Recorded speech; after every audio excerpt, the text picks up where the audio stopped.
안녕하십니까. 시청자 여러분께 알찬 지식과 정보를 적시에 제공하는 벅참의 천재들입니다. 오늘은 퇴직자는 프랜차이즈 사업을 할까 말까 라는 동영상을 만들었습니다. 이 동영상의 배경 사진은 중국 타클라마칸 사막과 투르판 여행 때 찍은 사진을 이용하셨습니다. 즐감하시기 바랍니다. 아시다시피 프랜차이즈는 본점과 동일한 레시피, 운영 시스템, 관리 시스템, 인테리어, 기타 가구, 집규를 모두 동일하게 만들어 놓고 본점과 같은 수익을 창출하자는 전략적 사업이라고 할 수 있습니다.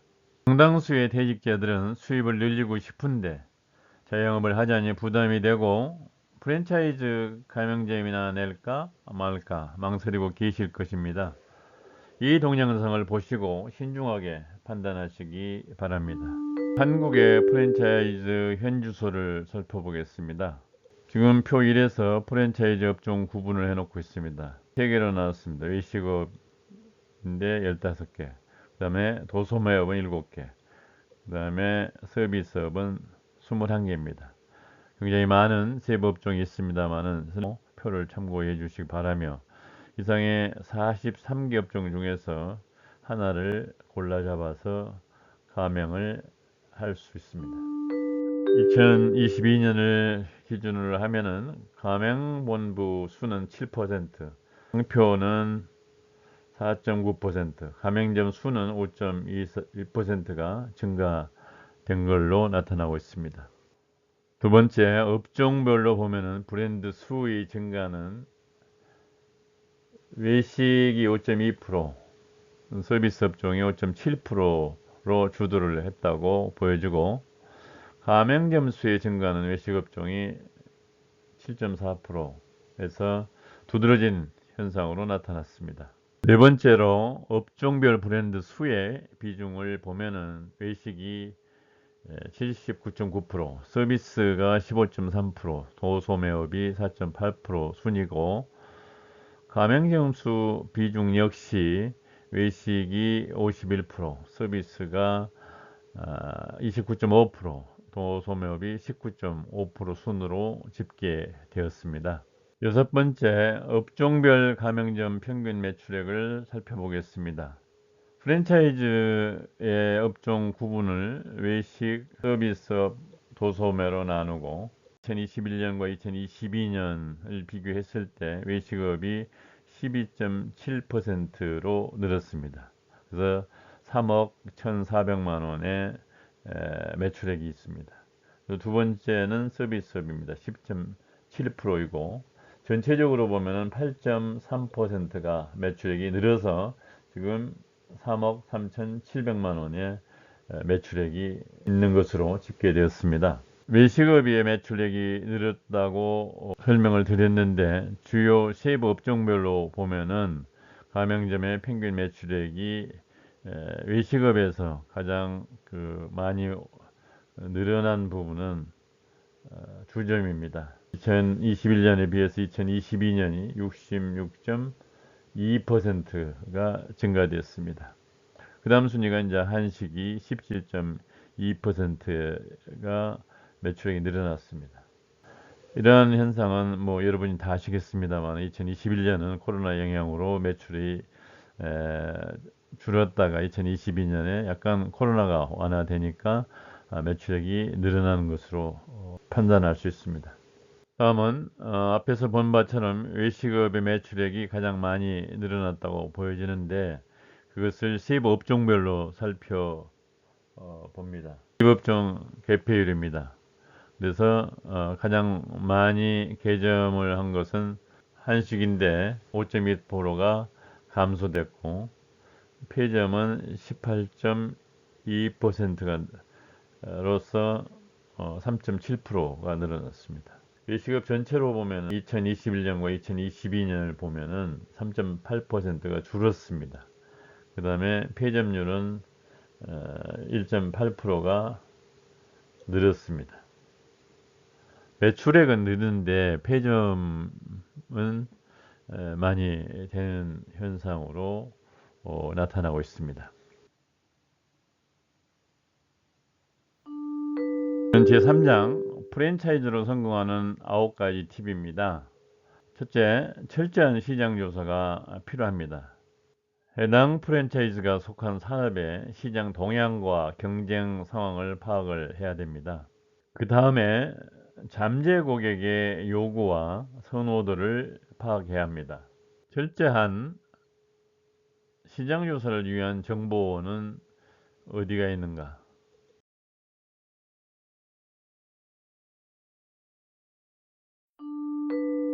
두 번째는 프랜차이즈 본부의 신뢰도를 확인해야 됩니다.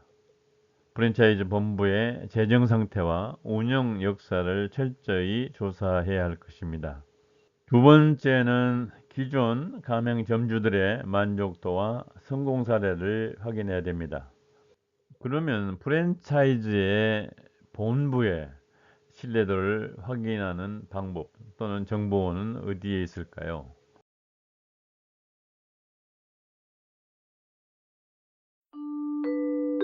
세 번째, 계약서를 꼼꼼히 검토해야 합니다.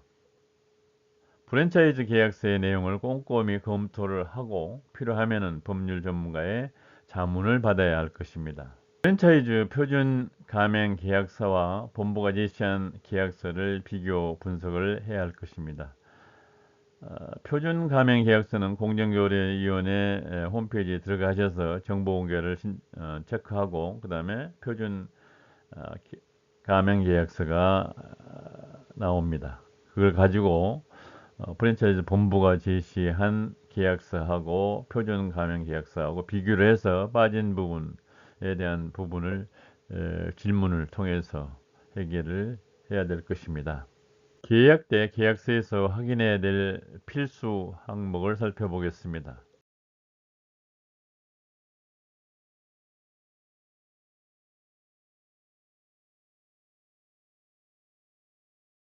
첫 번째는 가맹자와 본사의 권리와 의무가 명확히 구분되어 있는지를 확인해야 합니다. 네 번째, 법률 전문가의 자문이 필요한 내용을 살펴보겠습니다. 첫 번째, 법적 책임의 문제입니다. 계약서에 포함된 법적 책임과 의무가 가맹자에게 불리하지 않은지 검토를 해야 됩니다.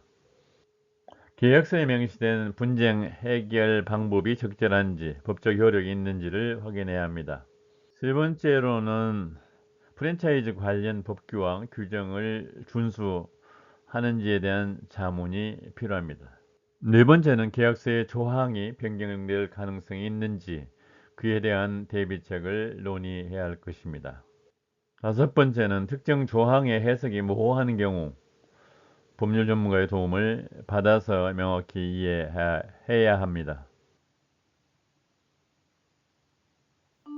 네 번째는 교육 및 지원 시스템을 확인해야 됩니다. 본부에서 제공하는 교육과 지원 시스템의 내용을 확인해야 합니다. 두 번째는 운영 매뉴얼, 직원 교육, 마케팅 지원 등이 체계적으로 제공되는지 확인해야 합니다. 다섯 번째, 초기 비용 및 지속 비용을 파악해야 합니다. 초기 투자 비용뿐만 아니라 지속적인 운영 비용까지 파악을 해야 합니다. 창업비의 계산 방법입니다. 프랜차이즈 수수료, 장비 및 가구, 임대 및 리노베이션, 초기 재고, 마케팅 및 홍보, 법률 비용, 보험료, 교육비, 보증금 등의 합산액을 창업비라고 합니다. 초기 비용을 1억 원 이하의 여유 자금으로만 창업하는 것은 실패할 확률이 높다고 생각됩니다. 가맹점의 지속적인 운영 비용은 다음 항목으로 추산을 하면 됩니다. 네 번째, 비용 대비 예상 수익을 현실적으로 계산해야 할 것입니다. 월 매출액에서 월 비용 지출액을 빼면 순수익이 나옵니다. 월 매출액이 커지면 순수익이 커질 수 있고 월 비용 지출액이 커지면 순수익이 줄어들 수 있습니다. 따라서 목표 순수익, 그다음에 월 매출액 목표, 그다음에 월 비용 지출액을 줄이는 목표, 그다음에 순수익을 목표를 정해야 될 것입니다. 여섯 번째는 지역 및 상권을 분석해야 합니다. 그렇게 하려면은 우선 가맹점을 오픈하려는 지역의 상권과 입지 조건을 철저히 분석해야 합니다. 두 번째는 자기가 가맹하려는 프랜차이즈가 지역 특성에 맞는 프랜차이즈인지를 고려해야 합니다. 상권 분석 방법입니다. 해당 지역의 상권 범위를 확인하고 상권 분석 도구를 통해서 유동인구, 소비 패턴 등을 분석해야 합니다. 시간대별 유동인구 수를 피크 시간대와 비수기 시간대를 파악을 해야 됩니다. 다음은 경쟁력 분석 방법입니다. 주변에 있는 경쟁 프랜차이즈나 유사업종의 매장을 조사해서 그들의 위치, 가격, 서비스 등을 분석해야 합니다. 경쟁업체의 고객 리뷰를 통해서 강점과 약점을 파악해야 합니다. 다섯 번째, 고객 특성 분석 방법입니다. 해당 지역의 인구 통계, 연령별, 성별, 소득 수준 등 통계를 분석해서 주요 고객층을 정의합니다. 두 번째로, 고객이 선호하는 메뉴나 가격대를 조사해서 맞춤형 전략을 수립해야 할 것입니다. 여섯 번째, 환경적 요인 분석 방법입니다. 해당 지역의 다른 프랜차이즈 및 독립 매장과의 경쟁 상황을 파악을 해야 합니다. 관련 지역의 개발 계획이나 정책, 예컨대 상업지역의 확대, 공원 조성 등 정책을 확인해서 미래의 상권 변화를 예측해야 합니다. 일곱 번째, 전문가의 자문입니다. 필요시에 컨설턴트의 도움을 받아서 보다 정교한 분석을 진행할 수도 있습니다. 일곱 번째, 프랜차이즈에 대한 법적 규제 요건을 속지하고 준수해야 합니다. 프랜차이즈 사업을 운영하기 위해서 법적 및 규제 요건을 파악을 하고 이를 준수해야 합니다. 먼저 상법입니다. 프랜차이즈 계약의 성립이나 효력, 해지 등의 규정을 포함하고 있습니다. 두 번째, 가맹사업법입니다. 가맹사업의 등록, 정보 제공 의무, 분쟁 해결 절차 등을 규정하고 있습니다. 네 번째는 세법입니다. 매출 발생 시 세금 신고 및 납부 의무가 있으며 세법에 따라서 세금 계산 및 신고를 정확히 해야 합니다. 다섯 번째, 식품위생법입니다. 음식점을 운영하는 경우에 식품의 안전 및 위생 관리에 관한 법규를 숙지하고 준수해야 합니다. 여섯 번째로 소방안전법규입니다. 매장 내 소방안전 시설 기준에 따라서 시설을 설치하고 소방안전 점검을 받아 통과해야 합니다. 일곱 번째, 근로기준법입니다. 직원 채용 시 근로조건이나 임금, 근로시간 등에 대한 법적 요건을 준수해야 하며 근로자의 권리를 보호해야 합니다. 여덟 번째, 소비자의 권리를 보호하기 위해서 제품 및 서비스에 대한 정보를 제공하고 환불 정책 등을 준수해야 합니다. 아홉 번째, 상표법, 저작권법 등 지적재산권 관련 법률을 준수하여 브랜드와 관련된 권리를 보호해야 할 것입니다. 열 번째, 공정거래위원회가 하는 일을 알고 있으면 좋습니다. 이 위원회는 가맹사업 관련 법령 시행 및 분쟁 해결을 위한 감독기관이기 때문입니다. 11번째, 한국 프랜차이즈 산업협회가 하는 일을 알 필요가 있습니다. 이 협회는 프랜차이즈 관련 정보 제공과 상담을 지원하는 단체입니다. 열 번째, 자금 조달과 관리 계획을 수립하여 실천하여야 합니다.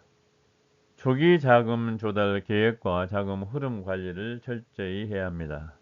두 번째로, 개인 저축이나 예금에서 자금을 조달하거나 투자자를 모집해서 창업할 수 있습니다. 세 번째는 상업은행 대출을 통해서 필요한 자금을 조달할 수 있습니다. 그러나 퇴직자는 대출을 받아서 프랜차이즈 사업을 하는 것은 심사숙고해야 할 것이라고 생각을 합니다. 네 번째로 프랜차이즈 본사에서 가맹점에 대한 금융 지원이나 대출 프로그램이 있다면 이를 활용할 수도 있습니다. 다섯 번째, 온라인 플랫폼을 활용해서 일반 대중으로부터 자금을 조달할 수도 있습니다. 여섯 번째, 사업 파트너를 모집해서 초기 자금을 분담을 하고 함께 이익을 나누는 방법도 고려할 수 있습니다. 일곱 번째, 초기 자금 외에도 운영 초기에 발생할 수 있는 예기치 않은 비용을 대비하여 예비 자금을 확보해 둘 필요가 있습니다. 끝으로 자금 조달 계획을 포함한 상세한 사업 계획서를 작성해서 투자자나 금융기관에 제출하면 신뢰성을 높일 수 있을 것입니다.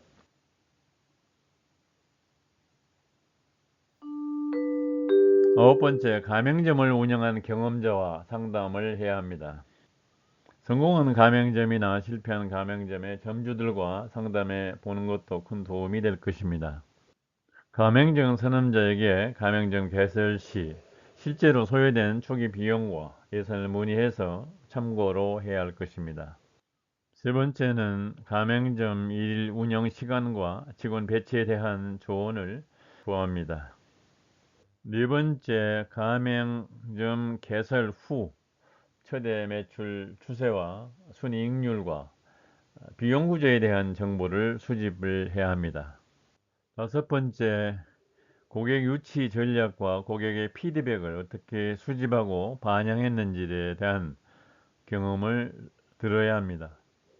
여섯 번째, 가맹점 운영 중 직면한 주요 도전 과제와 위기 상황에서의 대처 방법과 경험을 들어서 참고로 해야 할 것입니다. 일곱 번째로 프랜차이즈 본사의 지원과 계약상의 분쟁이나 문제점을 어떻게 해결했는지 경험담을 들어야 합니다.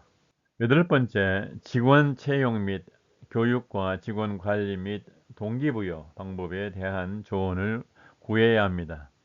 아홉 번째, 가맹점 운영 후에 장기적인 비전이나 목표, 추가 가맹점 개설이나 사업 확장에 대한 의견을 들어야 합니다. 오늘 동영상은 여기까지입니다. 시청자 여러분 끝까지 시청해 주셔서 대단히 감사합니다.